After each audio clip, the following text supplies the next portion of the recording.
Good morning and a happy new year from a cold and snowy Ogbourne Downs Golf Club. Friday the 10th of January, so our first update of the year. We came back to a very wet golf course Monday morning, which was a bit of a washout from Sunday and Monday. That cleared from the afternoon, and we did a small course setup on Monday afternoon where we divoted the tees, moved the markers, and then we fixed the washouts in the bunkers and give them a blowout for any leaves. So that was all prepared so we could try and get those raked Tuesday morning. Unfortunately, we came into snow, and that wasn't achievable. We've had a very cold week ever since. So we came back to a little bit of noise from the golf club that there wasn't too many greenkeepers around over Christmas, which is correct. We do, as a department and as a golf club, we do give our greenkeepers a little bit of time off over Christmas. That's all built up for. It's one of the only opportunities we get to have downtime throughout the year, because there's not too much demand for cutting the grass where it's so dormant. There's not too many hours of light during the day, and also you're always going to get holiday requests from greenkeepers, so you're almost always going to be running at a small skeleton staff anyway. So experience has taught me one of the best systems we can do is put a bit extra hours in the summer. So we earn loo time to have a bit of downtime at Christmas. That comprises of topping the bunker sand up prior to club champs. So when you experience that in June, that was all from overtime, us staying on and preparing that golf course and afternoon cuts and things like that for club champs. And then also when we do our renovations in September, we try to fit a week and a half, 2 weeks worth of work into 1 week so that we can get all the greens punched, all the tees punched, all the green surrounds punched as well, get the sand out, brushed in, overseeded, try and fit a week and a half or 2 weeks worth of work into one to improve the recovery time, and then we use all that loo time where we put lots of extra hours in to take a bit of downtime at Christmas when, as I said, there's not too many hours of light in the day. There's no demand to cut grass because it's all very dormant, and so we just run weekend shifts effectively.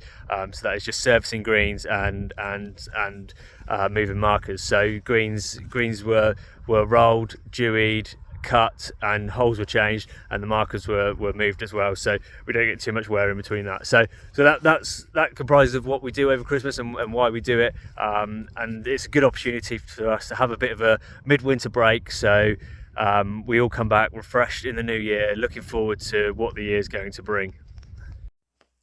So with this weather, it gives us a good opportunity to perform some of the project works that we've been meaning to do for a long time but end up getting put onto the back burner because they're not quite as important as carrying on setting up and maintaining the golf course, and projects which are sort of more important, such as tee levelling and many of the winter projects that we've been up to this year. So some of those projects that we have been working on this week include creating non-maintenance garden beds within our yard. The sort of the grass verges, if you like, all around our greenkeeping facility, they all get very weedy, and they become very messy and untidy, and they just take us spraying them down and trimming them down to tidy them back up again. So what we've done is introduced non-maintenance garden beds, which you will see around the front entrance of the golf club, around the short game area, around the shoe cleaner, at the back of the driving range. So from what we've dug the soil out, put a liner down to stop weeds coming through, and then put bark on top of there. All that bark comes from golf course projects, such as we created a lot of bark when we did the 18th trees. We've got all that chipped, so we're reusing that. So that doesn't cost us anything. And then we'll insert plants such as the ornamental grasses and lavenders in there. So that will make everything look neater and tidier. And as I said, it'll be not non-maintenance. So it's a win-win, and it'll make our yard look a lot more presentable, and give us an area that we're sort of, if we're taking pride in this area, then I'd like to think that runs through the team, and we take even just as much, if not even more pride out on the golf course as well. So we're also working on our welfare building as well. We've got some good space, a good base, a good home, good sheds. We've got a bottom shed and a top shed. Bottom shed is where we keep all the machinery, and it's a good space to fit all of our machinery in, and a nice tool store there too.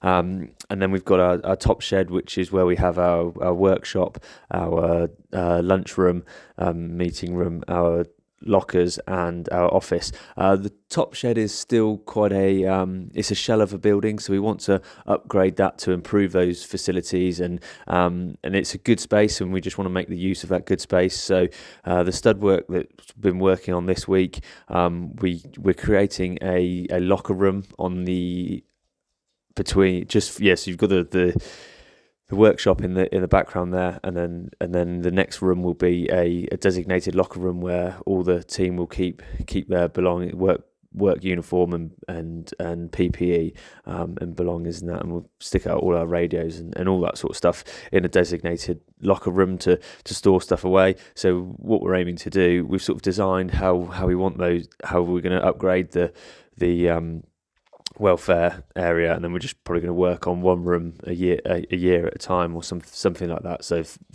phase one is to build the locker room, and as we work through that area, all this work is being done in house as well. Ben, our assistant greenkeeper, he came from, as I've said a few times, he came from a carpentry and building background, so it's great to have that skill set that we're able to do. The more we can do in house, the better, and the less we have to outsource things, so and pay for skilled labour. So it's great that we can do that in house, and it's good that we can upgrade those facilities to create a nice home, a nice base for us as greenkeepers to.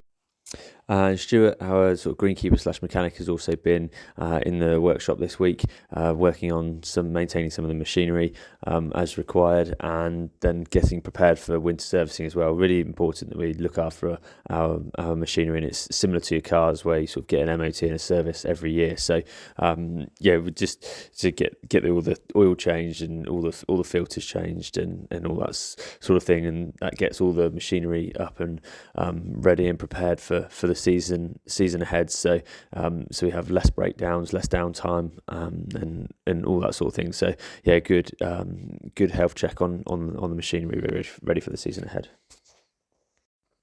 So we've also done a couple of small projects out on the golf course. At the end of the first pathway, we've just removed a couple of trees and shrub to give us access out onto the golf course.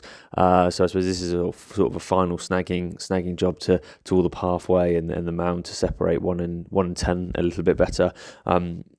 As I've sort of discussed with the new pathway and the new post and rope system, we open a new rope each week, so that as one area sort of gets a bit worn, we move on to the next one, and that gives that an opportunity to recover.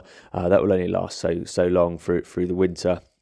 So the idea will be, with these last 2 ropes, we can use these a little bit more in the winter to preserve that grass sort of just in front of the first tee. So this area will be a little bit further out of the way and a little bit further out of sight. So it keeps the first impression of the first tee, I suppose, improved, where we've got nice turf out the front that isn't too worn. So that's the idea of these last two post and rope systems. So this will, as I said, this will be used a lot in perhaps wet days or depths of winter when we're not able to grow grass and recover. So we can wear out an area which is sort of more out of sight, as I said, to keep a good first impression from the first tee in front of house and clubhouse and pro shop, etc. We've also started removing the halfway huts as well out on the course. So there was one sort of behind the 11th green, around that 15th green area. There's one up at the 13th green, 14th tee area. These areas these buildings haven't been touched in a long time, and when they're never going to get repurposed and reused. So so the club decided they wanted them gone, wanted them taken down. And this is a classic example of where this sort of thing is X, Y, and Z on the to do list. So when we get an opportunity, we'll do them. And obviously that's been this week. So yeah, we've taken these down and to tidy these up before they start falling down and yeah, become even more of an eyesore as they become more and more derelict. So we'll make use as greenkeepers of the concrete pads that's under them, and so that we'll either use them as sort of grass collection areas, where we try desperately hard not to where we don't throw any of the grass clippings into the rough, because we don't want that to become more fertile and makes it thicker. So we end up having sort of designated clipping points which we clear up throughout the year.